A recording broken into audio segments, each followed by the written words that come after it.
জামায়াত নেতা গাজী নজরুল ইসলামের আরেকটা ভিডিও ভাইরাল হোটেলে। দেখেন, এতদিন যারা অন্যায়কে দামাচাপা দিয়ে সাফাই গাইছেন, এআই জেনারেট, দ্বিতীয় স্ত্রী, হ্যান ত্যান, এখন তারা কি বলবেন? এটাও কি এআই জেনারেট বলবেন? ভাই, সে যদি নিজের দলের লোক হয়, অন্যায় করছে, অন্যায়কে অন্যায় বলতে শিখুন, অন্যায়ের প্রতিবাদ করতে শিখুন। অন্যায়কে দামাচাপা দেওয়া, সাফাই গাওয়া, এটাও এক ধরনের অন্যায়।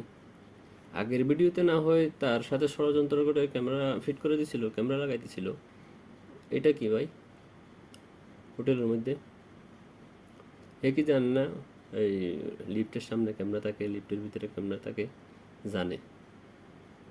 কিন্তু তার এই ভিডিও ভাইরাল হওয়ার মাধ্যমেই বোঝা যায় সে এরকম করতে করতে এগুলো তার কাছে স্বাভাবিক হয়ে গেছে, যার কারণে সে ক্যামেরা পর্যন্ত মানতেছে না। আল্লাহ ছাড় দেয়, ছেড়ে দেয় না।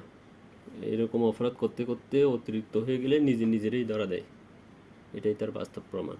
দেখেন, লিফটের সামনেই নোংরামি করতেছে, অথচ সে এত বড় একটা রাজনীতিবিদ, সে জানে না লিফটের সামনে, লিফটের ভিতরে ক্যামেরা থাকে, তারপরেও সেখানে নোংরামি।